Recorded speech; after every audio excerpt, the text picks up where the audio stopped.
Olá, muito boa noite para todo mundo. Trazendo na aba do chapéu o poeirão da estrada e com a cara marcada pelo sol, que reinou soberano no céu do sertão desde que a boiada saiu da fazenda do Grotão, a comitiva campeira do Terra Viva DBO na TV está pedindo licença para armar a rancharia neste arrabalde e aproveita para dar sabedência aos companheiros desta freguesia das notícias recolhidas na lida, começando já a nossa função novidadeira com a apresentação da prosa brideira do dia.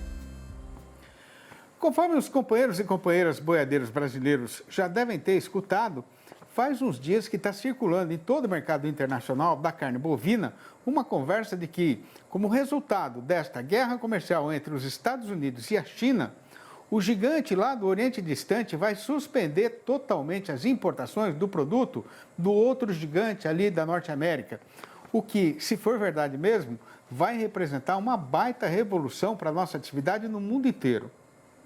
A questão é saber o que é que o Brasil pode ganhar ou perder no meio desse estica e puxa.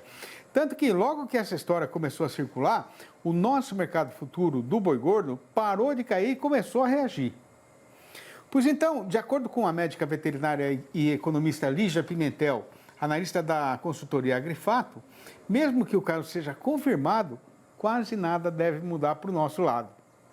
Antes de começar a discussão, carece de fazer a recordação de que a interrupção do fornecimento ainda não foi anunciada oficialmente por nenhum dos dois países. Mas é fato verdadeiro que os registros dos estabelecimentos estadunidenses autorizados a exportar para a China venceram e ainda não foram renovados. Mas repare bem, amiga fazendeira, que, de acordo com os dados levantados pela Agrifato, no ano passado, os exportadores norte-americanos venderam para os importadores asiáticos 138.150 toneladas de carne, o que representa só 4,8% de tudo o que os distribuidores chineses compraram no estrangeiro no período considerado. Já o volume fornecido pelo Brasil chegou a nada menos do que 46,4% do total. Acontece que o produto vendido pelos Estados Unidos é do tipo mais valorizado do mercado, por sua alta qualidade, tendo sido negociado no ano passado pela média de 10.270 dólares por tonelada, ou 122% mais caro do que a nossa carne, que saiu aí na base de 4.620 dólares por tonelada. Por outro lado, o Brasil, mesmo se o nosso considerado freguês chinês pedisse, não teria essa mercadoria para entregar.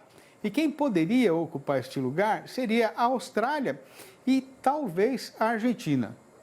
Já o novo destino da produção estadunidense poderia ser o Japão ou a Coreia do Sul, que são grandes importadores desse tipo de carne. Para a gente não deve sobrar nada, mas independentemente disso, esta movimentação deve sim ser acompanhada com muita atenção, porque ela vai influenciar fortemente as cotações de todo o mercado mundial em geral.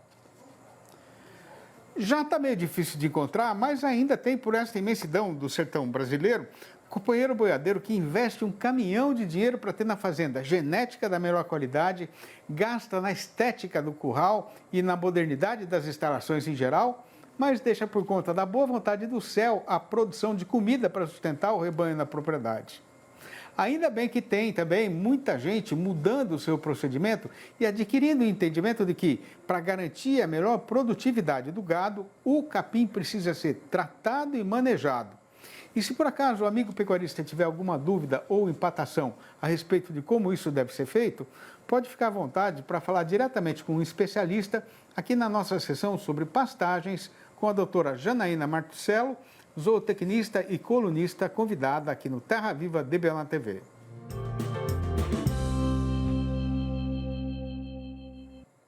E o assunto escolhido para hoje é como a adubação ajuda as plantas a resistir melhor a um veranico.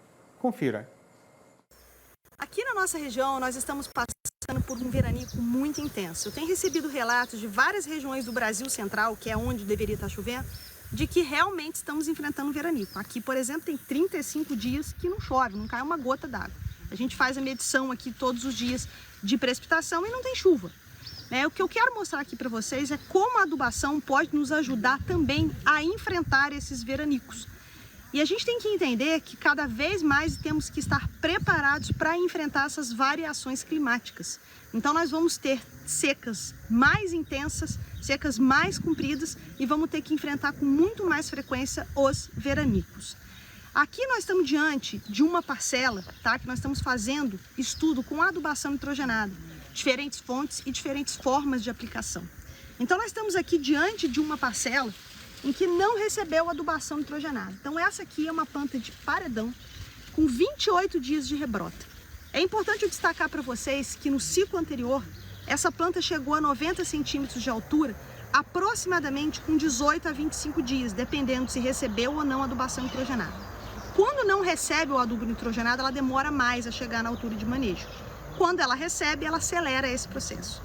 Mas aqui já estamos com 28 dias de rebrota e a planta está com aproximadamente 50 centímetros de altura. Tá? Então a régua está invertida, mas vocês conseguem ver. Ela está com aproximadamente 50 centímetros de altura, ou seja, após 28 dias eu não conseguiria colocar o gado de novo se eu estivesse trabalhando com respeito à altura, que é de fato a melhor forma de você manejar seus pastos, porque planta não responde a calendário humano. Ela não quer saber se passou 28 dias, ela quer saber se ela teve água, luz, temperatura e nutriente. Nesse caso, ela não tinha nem o nutriente, não tinha água, embora tivesse luz e temperatura. Então a rebrota dela ficou altamente comprometida. Então a planta sem a adubação, sem um aprofundamento de raiz, que a calagem traz, que o gesso traz, que a adubação nitrogenada favorece, ela de fato vai ter prejuízo no seu desenvolvimento. E eu vou mostrar para vocês, quando a gente aduba, a diferença que é no que diz respeito à quantidade de plantas e à produção de massa que nós temos nos pastos. Essa parte aqui foi uma parte que recebeu adubação nitrogenada. Então, imediatamente após a saída dos animais, que esse deve ser o manejo, nós fizemos então a aplicação do adubo nitrogenado. E essa planta, essa parte do pasto, ela passou pelo mesmo processo daquela anterior, ou seja, não teve chuva nenhuma. É só que nesse caso tem nutriente, lá não tem nutriente, aqui nós temos nutriente. Então vocês observem a diferença no que diz respeito à produção de massa que nós temos nesses dois pastos. Aqui nós temos muito mais perfis, muito mais folhas, a taxa fotossintética maior, logo nós vamos ter uma maior produção de massa. Se a gente observar aqui, a altura dessa planta ainda não estaria na altura de manejo dos 90 centímetros, mas está perto dos 80, que nós também podemos manejar o capim paredão entre 80 e 90 centímetros. Então aqui já estaria pronto para receber os animais, mesmo a planta tendo passado por um veranico severo, extremamente severo que nós passamos aqui na região. Então o que isso mostra para a gente? Que a adubação nitrogenada, ela pode funcionar como estratégia de manejo até para que a planta consiga se virar melhor em relação aos intempéries climáticos. Por quê? Porque a adubação, não só de nitrogênio, mas fósforo, o gesso, né, a correção pelo gesso e pelo calcário, trazem para a gente um melhor aprofundamento de raiz e faz com que as plantas consigam capturar água em camadas mais profundas e, consequentemente, sofram menos com veranico e também menos com a seca. E agora a gente tem um recado especial da Regina Dourado, diretamente para você. Confira. Como anda a sua saúde?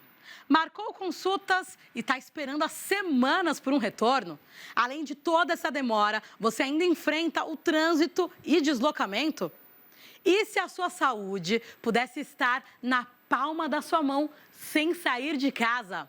Com o E-Saúde Assist, você tem acesso a especialidades médicas, a escolher mais médicos de plantão 24 horas por dia, onde quer que você esteja. E tudo isso a partir de R$ 29,90 ao mês, sem pagar consulta adicional. É só acessar nossa plataforma, escolher a especialidade, agendar a melhor data e horário. Pronto, atendimento médico marcado, sem perder tempo com deslocamento. Aproveite toda a conveniência de um plano de assistência completo para você e sua família, com telemedicina e teleconsulta de qualidade. E-Saúde Assist, sua saúde é prioridade e agora cabe no seu bolso.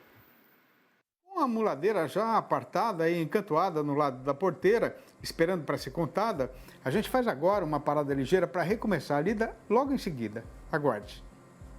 Impresso ou digital? Se você quer o melhor conteúdo para a pecuária, fique com os dois. Tenha sempre seus exemplares da DBO à disposição, no escritório, na caminhonete ou ao alcance de seus colaboradores na fazenda. DBO é fonte de conhecimento, reportagens de campo, matérias, artigos e análises de mercado. Entre lá na nossa loja no portal DBO e faça sua assinatura impressa e digital ou só digital. O tempo continua cumprindo o seu roteiro costumeiro e está deixando já na poeira o cavalo rei dos parelheiros. Isso nem é novidade por ser ele o senhor da eternidade, né? Mas o que tem para ser contado é que, com o mês de março já entrado na sua metade derradeira, em vez de despencar na descida da ribanceira, a nossa praça boiadeira contrariou a tradição do mercado e até ensaiou uma reação. Pois então, com um olho no comércio pecuário e outro no avançamento do calendário, e para campear melhor compreensão a respeito do rumo que está sendo tomado pelo carretão no Eito, a gente convidou novamente para a nossa entrevista do dia o zootecnista Felipe Fabbri, analista da Scott Consultoria, que vai participar da função falando ao vivo diretamente da casa dele, que fica em Bebedouro, aqui no interior paulista. Boa noite, meu caro Felipe. Mais uma vez é uma baita satisfação ter a sua presença internética aqui no nosso rancho eletrônico e tecnológico. E faça o favor de ficar à vontade, porque aqui você é de casa e já faz muito tempo, né? Isso aí, Sinei. Muito obrigado mais uma vez pelo convite. Prazer é nosso em estar aqui, podendo falar com vocês a respeito desse mercado pecuário e das tendências para ele. Muito obrigado pela presença. Ô Felipe, a primeira coisa que a gente precisa saber é como é que está a oferta de gado para abate na praça, principalmente no caso das fêmeas, né? O que é que está acontecendo agora no mercado? Sidney, a gente viu um comportamento bem típico de primeiro trimestre, pegando janeiro, fevereiro e março, um descarte acontecendo ainda nesses 3 primeiros meses do ano, isso considerando os dados de abate pelo Sistema de Inspeção Federal, uma participação ainda relevante dentro do total de abates para o período, cerca de 40% a 43% de fêmeas indo para o gancho. Então, assim, um mercado que, dado a sua sazonalidade, dado o descarte da estação de monta do ano anterior, tem acompanhado aí o histórico para os meses de janeiro, fevereiro e março. Não tem sido um mercado onde as fêmeas ainda estão bem participativas e com destaque que, mesmo com essa participação elevada, a cotação ela cedeu, mas não cedeu como nos anos anteriores. Agora, com o março passando já da metade, né? Dá para acreditar que o excesso de oferta de fêmeas para abate já está começando a diminuir, já está acabando, Felipe? Na nossa percepção, sim, Sidney, e um dos cenários que a gente tem visto aí com os agentes envolvidos é que em algumas praças as escalas delas já estão importando um pouco mais, já está havendo uma maior dificuldade dos compradores em preencher. Tendo aí um ligeiro probleminha com essas regiões. Voltou. Pode continuar, Felipe. Tinha uma interrupção no seu áudio aí, mas já voltou. Pode continuar. Perfeito. A gente viu uma ligeira, então, diminuição das escalas de abate em algumas regiões e uma maior dificuldade dos compradores em algumas praças em adquirir boiadas, principalmente as fêmeas. Então, já há sinais de que essa oferta ela tende, daqui para frente, a ser menor, pensando aí nas fêmeas chegando ao mercado, e os machos vão passar a ter um papel mais fundamental na composição das escalas. Eu ia te perguntar agora, né, em relação aos machos, Felipe, a fartura desse tipo de mercadoria na praça também já está acabando, né?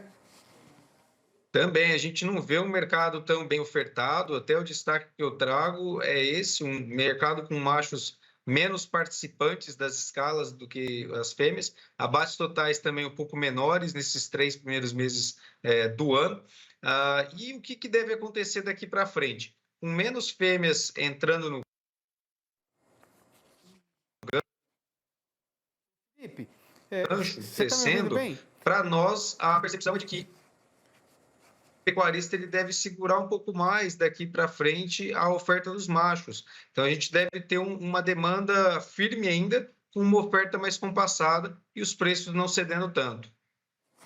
Agora, o que é que a gente deve esperar, Felipe, esse ano, para a costumeira desova de boiadas no mercado, que sempre acontece aí no final da safra do capim? Ela deve ser uma desova de safra com preços mais interessantes do que no ano passado. É um primeiro ponto que eu trago aqui, que essa é a nossa interpretação. Não devemos ver aquela derrocada que houve em 2023, em 2024. A gente espera que agora, com esse descarte de fêmeas menos intenso para os próximos meses, o pecuarista consiga cadenciar um pouco mais a questão dos machos a serem entregues para para as indústrias frigoríficas e com uma oferta total relativamente menor. Então, não deve ser uma desova de final de safra tão pressionada na nossa interpretação.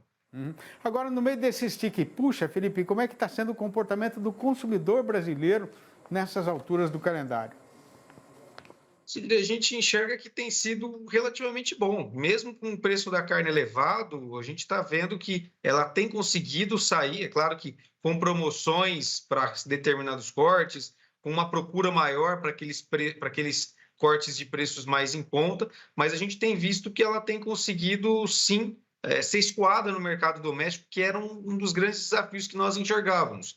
E o que nos leva a crer nesse fato? Primeiro, que a cotação da arroba do boi ela não cedeu tanto nas praças pecuárias, então a demanda está sendo interessante nesse momento. Os dados de inflação, considerando o IBGE, considerando até o nosso levantamento aqui dentro do mercado varejista, apontam que os preços da carne, mesmo com todo esse aumento que houve no final do ano, eles continuaram subindo nesse começo de 2025, ou seja, o consumidor seguiu procurando a mercadoria.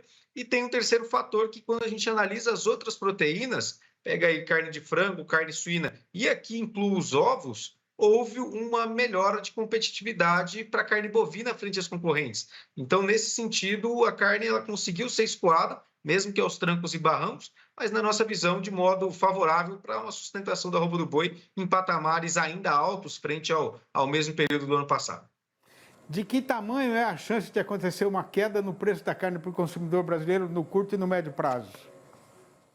Sidney, eu enxergo ela hoje como pequena, tá? Eu enxergo ela como pequena, só para colocar o pessoal que está em casa no mesmo balaio que a gente. Ano passado, nós tivemos queda na comparação anual do preço médio da carne bovina de fevereiro até julho do ano passado. Ou seja, o preço médio de uma cesta de carnes ao consumidor, ele ficou mais acessível até julho do ano passado, quando o preço da arroba do boi gordo voltou a subir no final do ano e tem se mantido alto nesse começo de 2025 ainda. Então, a chance da gente ver um preço da carne mais vantajoso para o consumidor, ela é muito pequena na nossa interpretação. Vão ocorrer, sim, promoções, ajustes aí por parte do varejo para dar mais giro, mas não enxergamos que, na comparação anual, esses preços venham a ficar mais interessantes para o consumidor doméstico.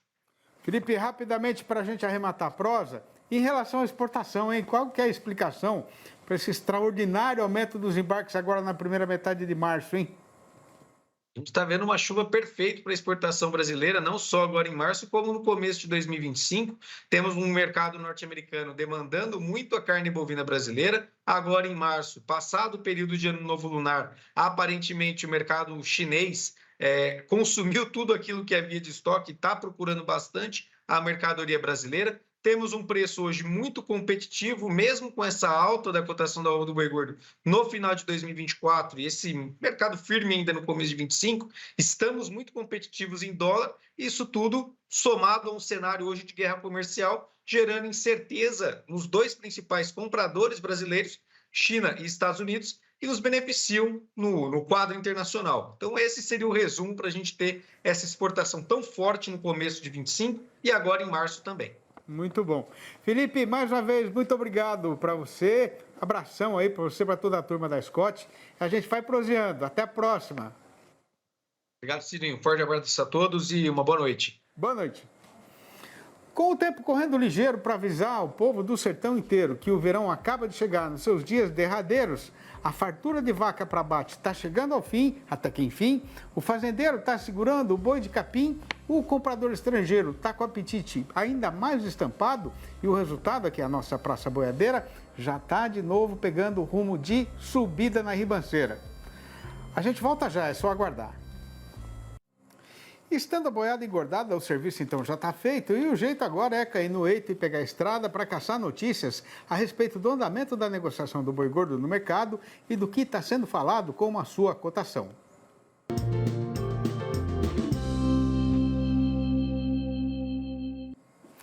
E atenção, muita atenção, os companheiros e companheiras boiadeiros que estão aí na frente da televisão, esperando em grande ansiedade a anunciação das novidades recolhidas no chão do sertão. Porque a gente está trazendo a confirmação de que, com o avançamento do tempo no calendário, o mercado pecuário já está dando mais sinais de mudança de direção. A parte principal da explicação para esta situação atual é que, primeiramente, a fartura de fêmeas para abate, que não estava deixando a nossa praça boiadeira sair da descida da ribanceira, agora já está chegando ao fim, até que enfim, né? Ao mesmo tempo, com o verão nos seus dias derradeiros e a próxima mudança de estação, nas principais regiões de comercialização de animais do país, o fazendeiro, que anda muito enfesado com a conversa fiada do comprador de gado, resolveu passar o cadeado na porteira e deixar a boiada lá na invernada para esperar o preço melhorar. O resultado disso foi que, falando assim na média nacional, a programação da indústria em geral passou de 10 dias de serviço no fechamento da semana passada para 7 dias agora nesta quarta-feira que acaba de ser arrematada. Logicamente que a demanda também tem grande importância no conserto destas conjuminâncias, né? E aqui o que tem para ser contado é que, com o mês entrado e andado na sua metade derradeira, o consumidor brasileiro não está podendo nem dizer bom dia para o açougueiro, por motivo de falta de dinheiro. Mas a questão é que a exportação começou este março, que está em andamento, demonstrando um crescimento muito maior do que estava sendo esperado, sendo que nas 2 semanas já vencidas e contabilizadas, o volume embarcado chegou a 117.400 toneladas. A média diária teve uma alta extraordinária de 76,6% em relação ao período correspondente do ano passado. E aí o povo do frigorífico foi obrigado a sair no eito, campeando gado terminado para comprar. Pois então, espalhando tudo no chão do terreiro para poder analisar bem a situação, fique o companheiro boiadeiro informado de que, no balanço do dia da Scott Consultoria, foram apuradas mudanças nas cotações em 9 das 32 regiões pesquisadas em todo o Brasil. E pelo segundo dia seguido, em todas estas praças consideradas, a arroba subiu. Começando sem mais enleios nem devorteios a recitação da relação, a gente registra que a lista destas arribadas foi comandada justamente por Barretos e Araçatuba, aqui em São Paulo, onde o preço finalmente se mexeu, com o boi aumentando para R$ 312 a prazo e ainda para descontar o fundo rural. No Triângulo Mineiro, a alta foi geral, sendo que o macho foi para R$ 282 e a fêmea para R$ 262. Na região norte do estado, quem tem boi para vender já está pegando pelo menos R$ 275. Em Paragominas, no Pará, bateu um vento bom que levantou todos os preços do mercado, com o do macho indo para R$ 298 e o da fêmea para R$ 273. Em Marabá, o boi já não sai mais por menos do que R$ 290. Em Campo Grande, a capital de Mato Grosso do Sul, a vaca foi promovida para R$ 275. A mesma coisa aconteceu no norte de Mato Grosso, com a fêmea passando também para R$ 275. E no noroeste do Paraná, o macho melhorou para R$ 305. Depois de ter trabalhado dobrado para achar um atalho e desviar de uma queimada no Cerrado, a comitiva voltou para a estrada batida e chegou na Fazenda das Margaridas para entregar a boiada na hora combinada e prometida, sendo então recebida com festa pelo senhor patrão, que nem esperava mais a nossa chegada.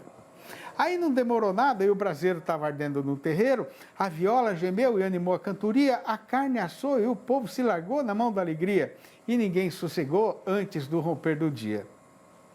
Conforme já é da sabedência geral dos companheiros e companheiras boiadeiros ou não do Brasil inteiro, estas prosinhas rimadas que estão sendo recitadas aqui no arremate da nossa função noticiarista e novidadeira de todo o dia, são de minha própria autoria e foram selecionadas para serem publicadas nos 4 livros da minha série Versinhos de Caipira, que eu fui publicando aí ao longo dos últimos anos para contar um pouco das tantas coisas que eu vi, vivi e senti correndo o chão nessa imensidão do sertão. Se o companheiro e a companheira boiadeiros ou não também têm apreço pela poesia campeira e pela nossa verdadeira cultura sertaneja brasileira e quiserem saber como fazer para comprar um exemplar ou logo a coleção inteira, podem ligar diretamente para mim no meu telefone pessoal, que é o 11 98 224 1807. Eu vou repetir, 11 98 224 1807. Ou mandar um e-mail para sidneymastico@uol.com.br ou ainda achar meu nome lá no Facebook. E assim a gente vai chegando ao fim de mais uma jornada e com o Berranteiro anunciando a retirada, já fica aqui marcada e aprazada a volta do Terra Viva DBO na TV para amanhã, às 6h30 e às 10h30 da manhã e ainda às 7h25 da noite. Um abraço para todo mundo e até lá então.